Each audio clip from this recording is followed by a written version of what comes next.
जय सिया राम। सर्वतो जय मिच्छेत अपुत्र दीक्षेत पराभवम।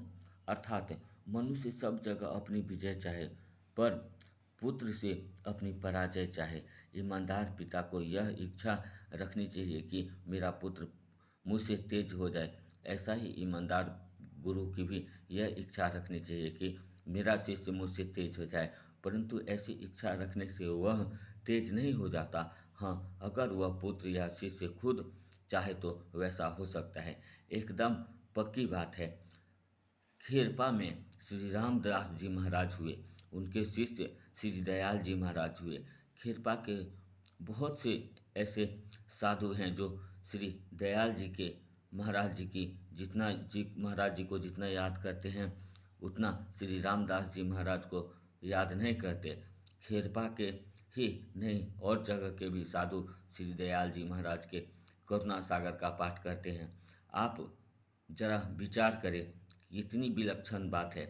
अगर आप अपने अवगुण देखकर उन्हें दूर करते जाए तो आप अपने गुरु से भी तेज हो जाएंगे। इसमें किंचित मात्र भी संदेह नहीं है।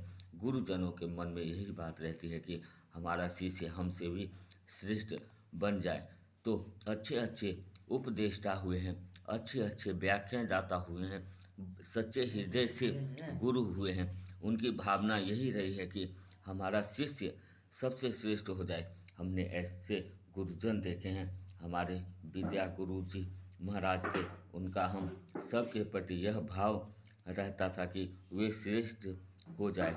हम लड़के लोग रात्रि में दीपक के पास बैठकर पढ़ते थे। कभी नींद आने लगती तो वे खिड़की में से देख लेते और बोलते, अरे यो क्या करते हो। हमें हरदम भय रहता कि महाराज देखते होंगे। वे चुपके से आकर देखते और फिर बाद में पूछा करते कि वहाँ कैसे खड़ा था, ऐसे कैसे करता था।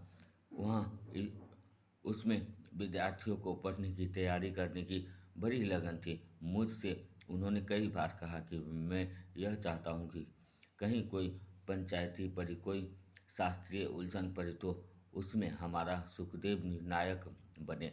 सभी इससे पूछे और वह निर्णय दे। ऐसा मैं देखना चाहता हूँ। यह भी कहा कि मैं जैसा चाहता हूँ वैसा बन नहीं सका। अतः वे अच्छे गुरुजन होते हैं। वे ऐसे ही होते हैं। माँ बाप भी ऐसे ही होते हैं। वे चाहते हैं कि हमारा शिष्य, हमारा पुत्र हमसे भी तेज हो, पर वे बन नहीं सकते। शिष्य या गुरु अगर चाहे तो उनसे तेज बन सकता है, इसमें बिल्कुल संदेह नहीं है। इसलिए गीता में कहा गया है, अर्थात अपने